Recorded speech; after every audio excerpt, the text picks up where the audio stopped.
Welcome to the Dan Casper Show podcast, your chance to catch the full show anytime, anywhere. If you missed it live on the radio, no worries. We've got you covered with all the sports talk, opinions, interviews, and conversations from the show. From the Packers to the Brewers to the biggest stories in sports and around Wisconsin, it's all right here. This is the Dan Casper Show podcast. All right, final hour, kick it off right now on this Thursday morning. Thanks for hanging out with us, everybody. Appreciate it. We've got Brewers taking on the Giants in just a few hours from now. 4 hours from now. 1:10. I can do math, right? 10, 11, 12, 1. Yeah, 1:10. So, Coleman Crow going up against former friend Adrian Hauser. Brewers win today. They will win the series, taking 3 out of 4. They open up today.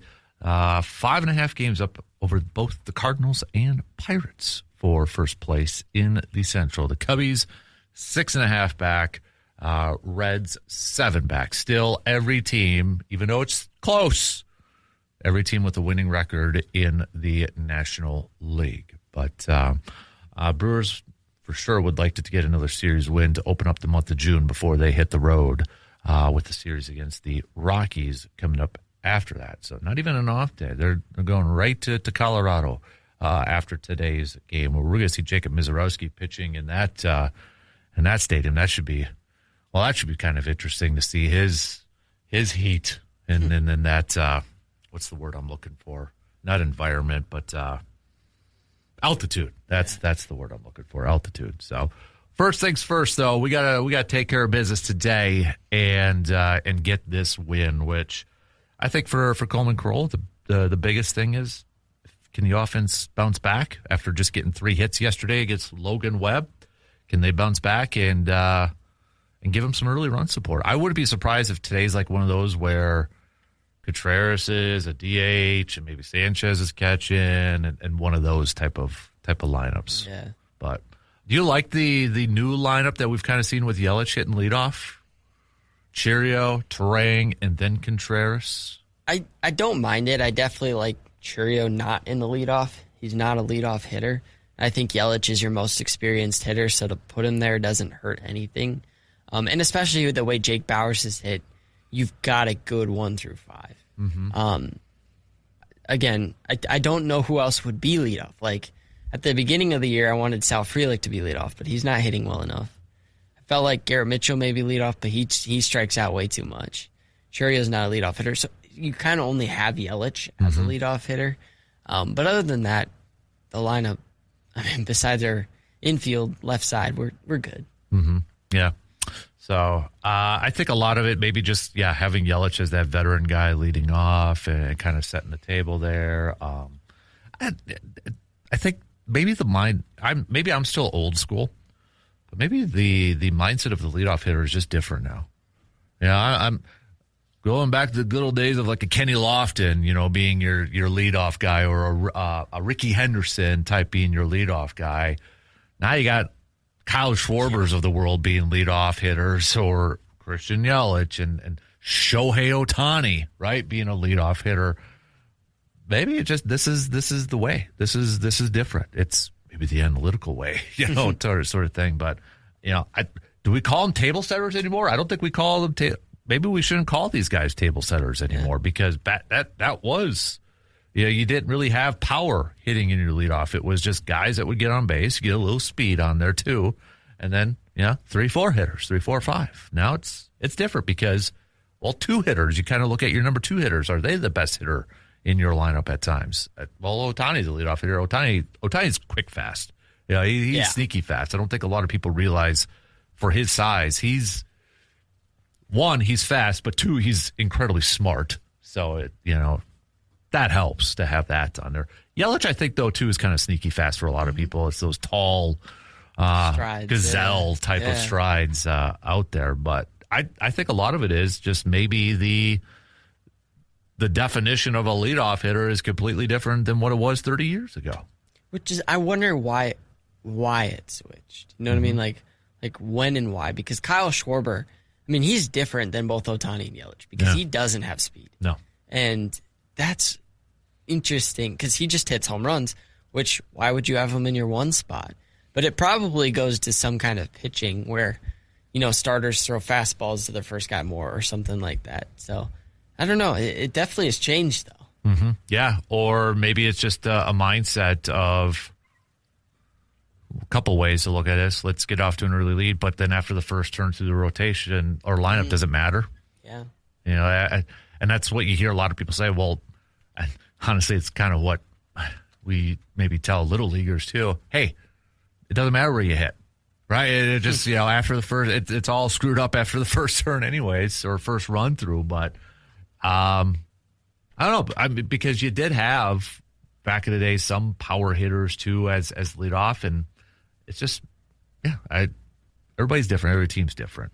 Well, and if you hit leadoff, you're going to get more at-bats, likely. That's the other part of it, too. So it's that, for sure. You're going to maybe that's the mindset. Okay, we want a power guy at leadoff so they get more opportunities to crush that ball and give us a run. The analytics approach to it. Yeah, because, okay, you have Ohtani on your team. I don't care if you have Mookie Betts and Freeman and this all-star team. You probably want, of all those guys, Ohtani to have more at-bats, right? Yeah. So, of the Brewers, who do you want to have the most at-bats? Right now, they go back and forth, so I don't. Yeah. I think that's why you had Cheerio for a while there, and now they got Yelich, and they have had Terang in that too. Like, wouldn't Contreras have been tried there, you think? Maybe part of it is the speed part? Maybe. Just because Yelich does have a little bit of speed. Yeah. Yeah. Yeah. But, or maybe we just overthink batting lineups. Probably. That's the other part in it too. So, but I am curious to see what the lineup does look like if we get another day of Joey Ortiz not starting. Yeah. That's the other one too. But what's this? Oh, I saw Chris Haynes tweet, and I was like, oh, I got all excited about, because we were just talking about Chris Haynes and the Bucks. But apparently the NBA is looking into 2 courtside fans who allegedly directed vulgar, profane, flopping remarks towards Jalen Brunson in Game 1 of the Finals. So Brunson met with the official Scott Foster after the game to address the fans' behavior, to which the remarks continued. So, but come on, why do fans do this stupid stuff all the time? Like, I shouldn't be surprised about the human race anymore, but still, it's just idiotic. Well, especially because, they're going to ban you, likely. So is that worth it? Is it worth it to do stupid? I'm sure people are going to say, well, alcohol is... Okay, still, was it worth it? Yeah. Was it worth it? Like, running on the field and doing all that stupid stuff, you got 15 minutes of fame. Congratulations. Nobody's going to remember you the next day, and nobody's going to give a rap. You know what I mean? It's just dumb. People are dumb. So, but back to baseball here. Coleman Crow, we talked a little bit about Coleman Crow. And is he just maybe at the point in his career where, okay, 1 time, 2 times through the order, and teams are starting to figure, we know it's the breaking ball, that's his pitch, that curveball. Does he need a little bit more fine-tuning? I don't think he, this year, is going to be, if everybody's healthy, I don't think he's a top 5. And that's not a knock on him. It's just part of the depth, I think, that the Brewers have. And I think he, but is the future bright all of a sudden for Coleman Crow? I think absolutely it is. Mm-hmm. It really could be. Guy that we didn't really know a whole lot about. A lot of people didn't even know who he was at the beginning of the year. And now you see the movement of that ball. I think there's a lot that this staff, that like Chris Hook and his pitching staff, that they can really work with and continue to mold. And I think he's definitely a part of the conversation for the starting rotation in the future for a mainstay as the top 5. Yeah. You're looking at next year, you could have a top 4 of the Miz, Harrison, Henderson, and then Crow. And it's an impressive starting rotation. But just like you said, Logan Henderson wasn't ready last year. Mm-hmm. Coleman Crow's got some work to do. So does Gasser. And they've got time. So they're young. We've got club control on them. They can easily go back down, figure some things out, and we can pull them back up. So they're playing well though for spot starts. I don't know how many teams just add random players to do spot starts as much as the Brewers. Yep. Texter asked, is it time for the Cooper Pratt show? We kind of touched on that a little bit earlier, but I think both you and I would probably say Yeah. Yes. Cooper Pratt, Joe Williams. Call them both up. At this point, what are you getting from the left side of your infield currently right now that's making you say, yeah, I continue to want that. Hamilton, I'm fine with being a bench role player and getting those spot starts. I'm completely fine with that. I'm not keen on what we were seeing from Rengifo. Too streaky. Just not comfortable when even a ball's hit to his side on third base. Made a nice. He showed off his hops last night on a catch, but there's been other instances where I just like, I don't know if that's necessarily the best option. But here's the thing, though, too, is Jet Williams. Spring training he was getting molded as third base, but now he's been playing more in the outfield in AAA. So is he an outfielder? Is he a third baseman? What's Jet Williams' best spot right now, or where do they eventually see him? I think that's the other question too. And do you have his? I'm looking for his positions. If you go up, I think just a little bit. Go to splits, maybe. I thought I saw fielding on there. Maybe not. All right, never mind. Ignore me. I don't know what I'm doing. Huh. But no, there is fielding right there. Fielding, DH, second base, third base, center field. Center field. He's played everywhere. Yeah. So he's played 41 games at third base. Shortstop's been 8, DH twice, center field 8. Okay, so he has been playing a majority at third base. And his fielding percentage is .977. So, he gives you the... But if you're going to call him up, maybe it looks like it is going to be third base if they were to call him up. Why not? Again, you're not getting any production right now. Like, what is the worst? Hurt? What's the worst that could happen?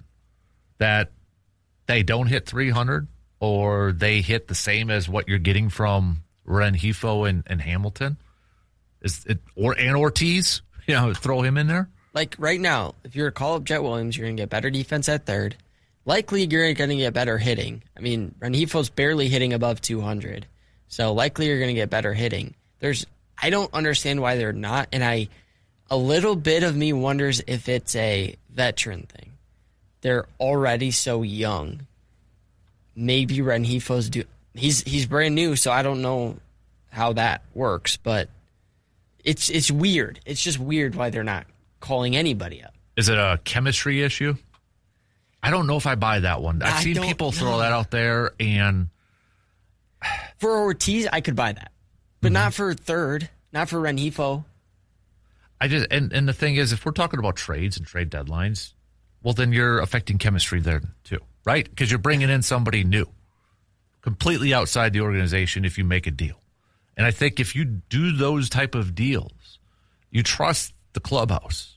And I think regardless of what Jonathan Lucroy has said, and I know he's apologized, but Pat Murphy leading the clubhouse, the Yelich's, the guys that they have on their team already, that's honestly one of the least things I'm concerned about is team chemistry and the vibe of this team. That to me is probably towards the bottom. Because, and I also think the Josh Hader one, when they traded him, that definitely screwed up the clubhouse. Because I think more times than not, that just surprised a lot of people considering where they were at. I think in this case, they're not idiots.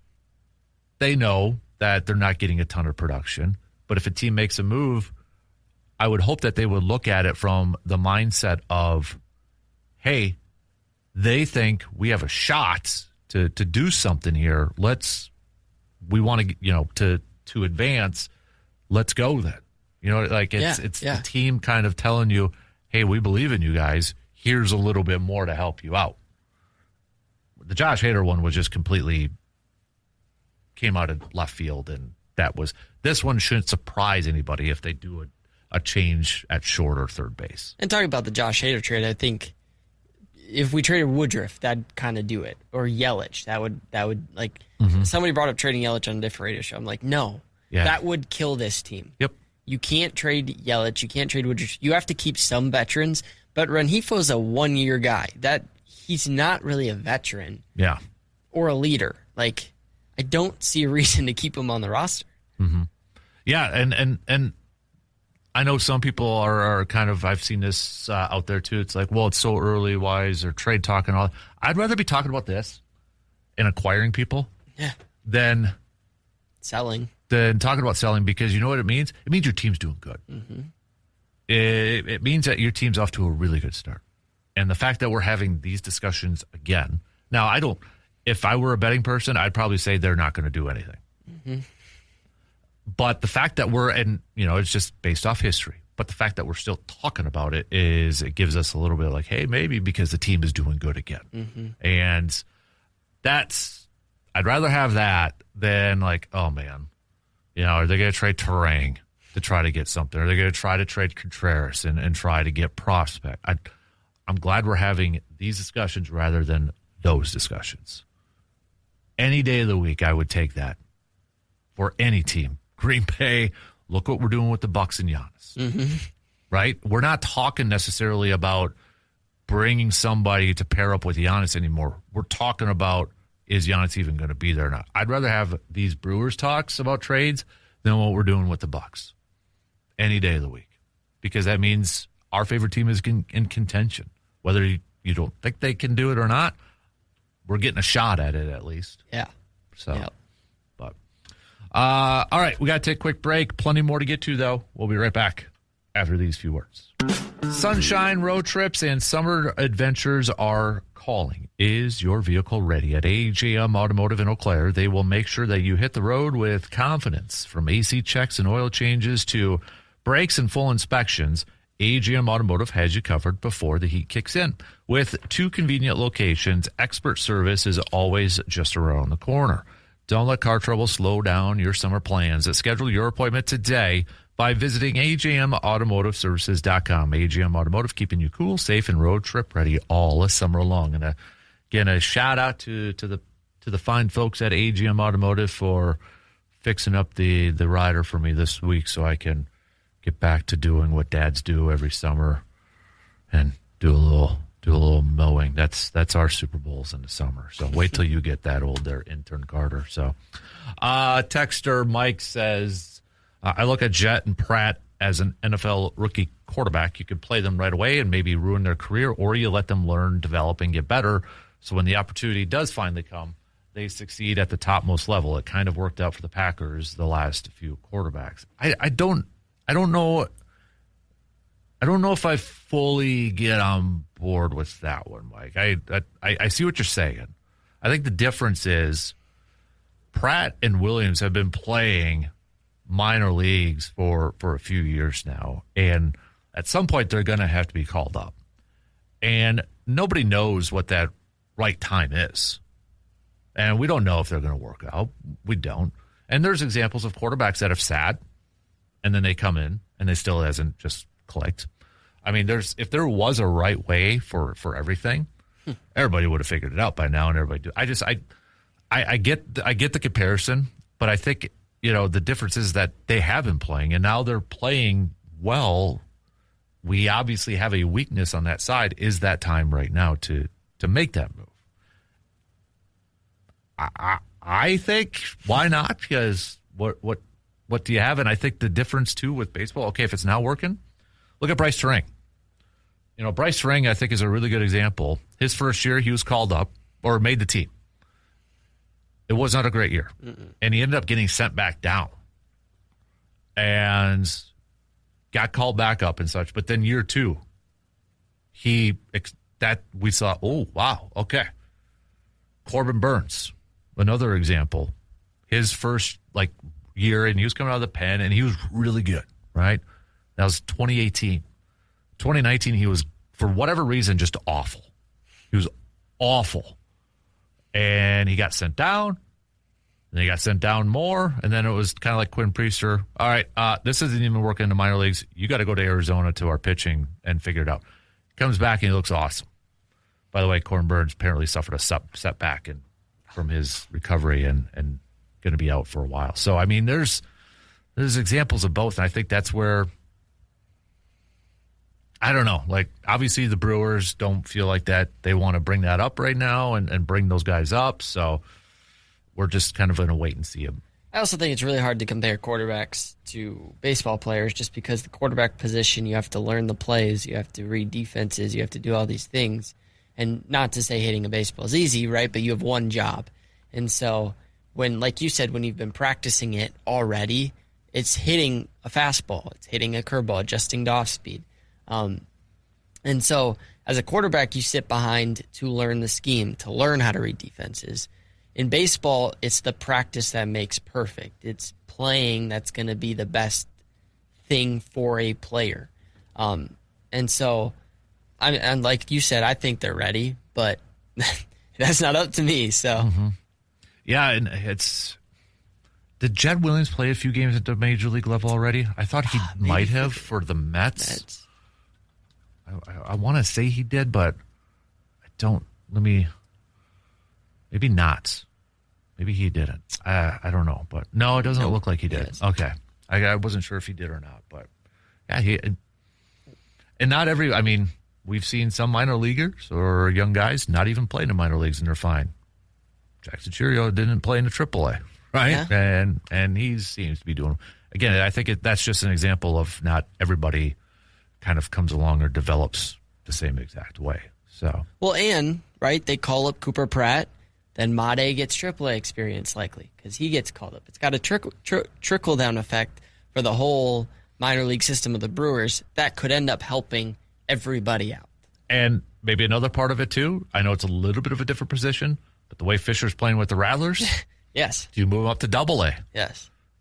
Because the other part I look at, dude played in the World Baseball Classic and played really well. And raked. Yeah. Yes. And he's raking an A-ball right now. Again, I'm not the expert, but let's see what he has at AA. And if he continues to make that climb, continue to make that climb. I mean, he's got how many home runs now? 17. 17 or 16 home year, runs. sorry. 16 home runs. 16 home runs in 46 games. And he's hitting 280, so he can hit the ball for singles as well. And he's walked 35 times. His OPS is a 1049. Jeez. It's going to be good. Yeah. I think an experience like the World Baseball Classic at that stage is so huge for younger guys like that. I mean, a guy that was on Team Italy that made that run, and he's a high A-ball player, just playing incredibly well. And he hit over 300, I believe. I believe he did, too. And this is a guy who only played 19 games last year because he was a rookie with the Timber Rattlers at high A. So, no, it's going to be – I still feel like we are going to see Jet and Cooper at some point this year. Yeah. And honestly, if I'm going to make a bold prediction, I think it's going to be this month. Ooh. I think it's going to be towards the end of this month. Well, Caleb Durbin got called up in the first week of June, right? Last year? Was it that late? Was it May? I think it was earlier. May. May have been May. I think it was a little earlier because they really stunk at third base. Yeah. He 2025, his first game was actually April. April, really? April 18th was his first game. Oh, wow. That was a lot sooner than I thought. Yeah. They're being paid. I think the fact that they're winning is allowing them to be really patient with this, that they're still scoring a lot of runs. They're getting by, right? I think that is if this was tighter or they're sitting around 500, then I think maybe you got some change. But the fact that they continue to win games, and I guess that maybe goes back to where some people are saying that's the chemistry part. Do you want to mess with that? That's fair. But I think if they suddenly start to kind of fall off and they need a little bit, then that's maybe where. So it's like, one hand, they're winning, but that maybe comes at the cost of calling these guys up. So where's that balance? I will say it's not like they're playing themselves onto the major league roster. They're playing well, but if they were hitting 300, I think they'd be up. They're like Jet Williams is hitting 254. Cooper Pratt's hitting 248, I believe. Yeah, because they were off to slow starts. Yeah. They've been kind of streaky in that. So if they were playing well, really well, I think they'd be up. But it's almost that the MLB players have played down, that they're even in the conversation. Mm-hmm. That's fair. Yep, that's fair. All right, we got to take another break. Back with plenty more. Final half hour coming up after these few words. With summer being here, it's time to get outdoors, to make some memories, and to be ready for whatever the season brings. That's where Tilden Gun comes in. Whether you are gearing up for target practice, heading to the range, or preparing for your next outdoor adventure, Tilden Gun has the selection and expertise to get you set up right. From firearms and ammunition to accessories and safety gear, they've got everything you need, all backed by knowledgeable service that you can trust. At Tilden Gun, it's not just about what you buy, it's about making sure that you feel confident, informed, and ready every single time that you head on out. So this summer, don't just enjoy the outdoors, be prepared for it. Stop by Tilden Gun today and see why they are a trusted name for shooters and outdoor enthusiasts alike. Aaron Rodgers really getting the gang back together. Robert Tonyan's now signed a one-year deal to the Steelers. Dean Lowery just signed a deal over there. Holy moly. Where's Alan Lazard when you need him? That's actually a good question. Where is Alan Lazard right now? Is he? No, is he? I think he's still in the Jets. Or is he a free agent right now? I think he's did he get released? Yeah, he's a free agent. Put money on him going to the Steelers. Yeah, what the heck? It's December 16th. He was released by the Jets. So, all right. That's a good futures bet. We're wow. All right. Oh, my goodness. Got to bring the whole guys back for the final run. Yeah. I always liked Robert Tonyan. It's just... yeah. I saw Dean got signed, and then there was a video of practice, and Dean ran out, and Rodgers ran behind him, and he was like, "Say, that's Dean Lowery, everybody." I guess they had a friendship when they were in Green Bay, and that too. But all right. I didn't even know he was still in the league. Dean, to be honest, yeah, Dean. But all right, well, we'll see how that goes. But what else do we got over there? Micah Parsons talked a little bit yesterday. Again, no big surprise, kind of saying that probably not going to be till October that he's going to be back out there, which I'm fine with. Yeah. I think, schedule-wise. I don't want to get into game predictions because so much can happen from now until then. But right now, when you look at the Packers' schedule, Packers should be fine before that Bears game. You got Vikings. You should beat the Jets. Yep. I think you should beat the Falcons. Buccaneers will be a good game. But yeah, you look at that Bears one. I hope he's back for that game. And if that is his first game back, it is at Lambeau. Introduce a defense and make him the last person getting introduced. Mm-hmm. Get the fans even more jacked up for that game. Get them more pumped up. Get Micah Parsons more pumped up. Mm-hmm.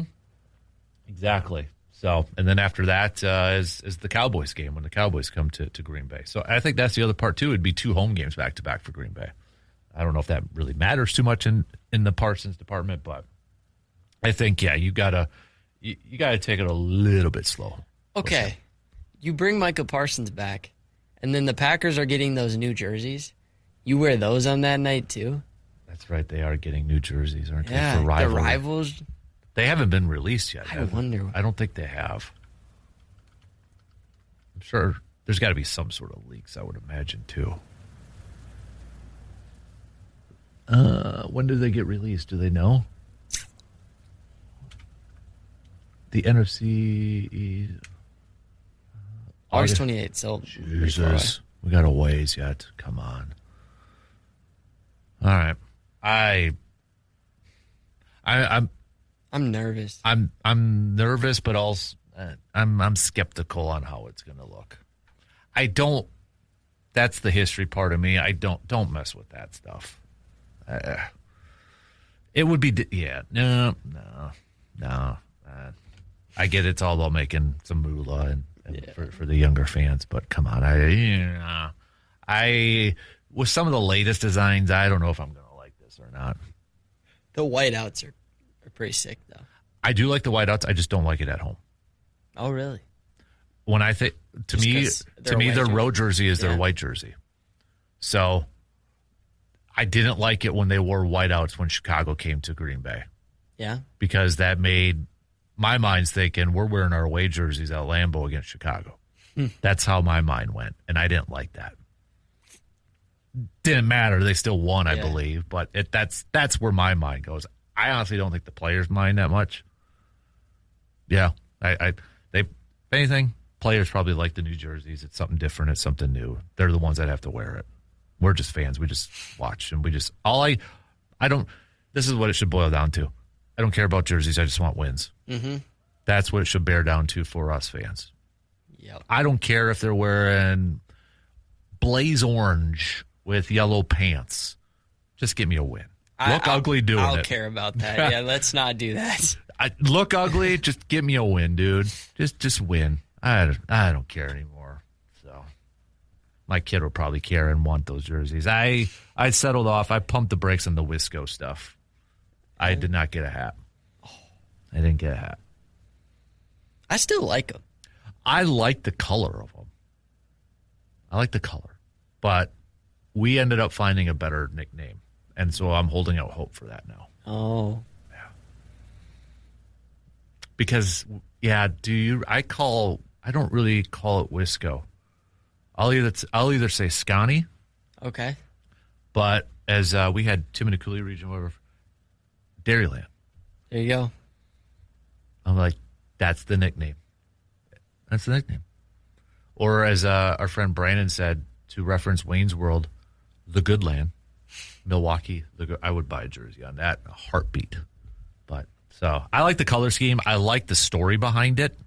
But I can't pull it. Not for $60 for a hat. Yeah, that's the problem. Yeah. I'll wait and find it on eBay cheaper. Second handmade or something like that. So why are hat prices so expensive these days? I know. It's so weird too, because they're you not. can buy a ticket to a game cheaper than a hat. Yeah. Well, they're not made to last that long. They get wet, you're cooked. So yeah, it's weird. No, it is. But all right. Do they have another OTA practice today for the? I don't know if they'll have media sessions or not. What is the Packers OTA schedule? Today, June 1st, 2nd. So yesterday was actually an off day. Must have just talked to the media, so they got workouts today. But I don't know if media will be there or not. So, all right, we'll see. But nothing yet on Josh Jacobs. I would like to know. I should ask somebody that's a little bit of an expert in his field. The fact that there's still nothing, does that bode well towards Josh Jacobs' camp? Or not, because they're still investigating. You know what I mean? Does the longer this goes be better for Jacobs or worse for Jacobs? I kind of been in the middle, because they're probably still trying to gather everything before doing anything. But at the same time, if it's taking this long, it's is there nothing a lot there? You know?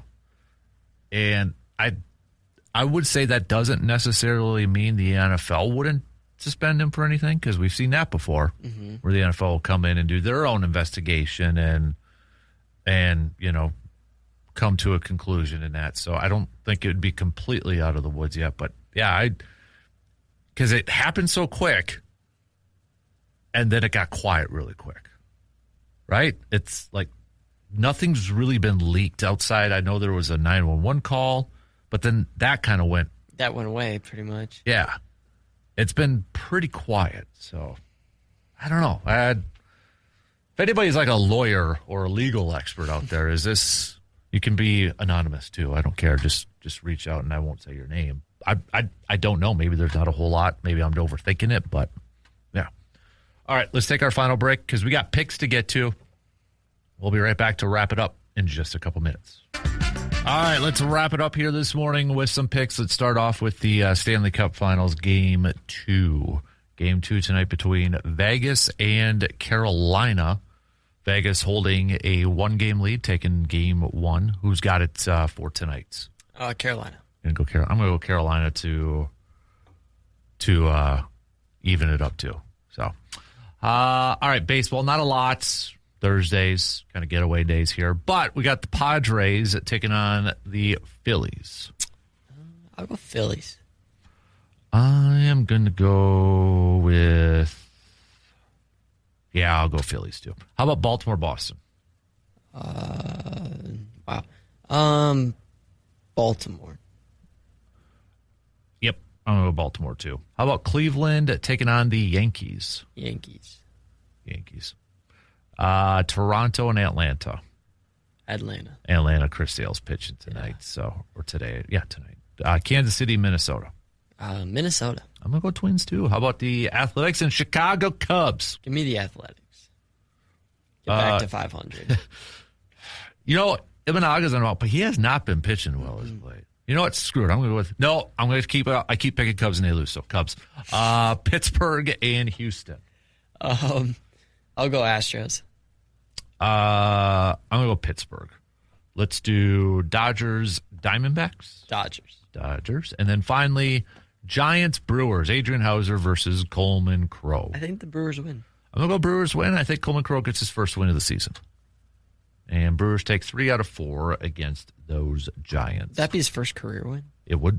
Yeah, I think so. Yeah. Yep, I think so. I do... I think it is actually more rare to see this in sports, but still the appreciation from both sides, Willie Adames to the Brewers in Milwaukee, and Milwaukee to Willie Adames. So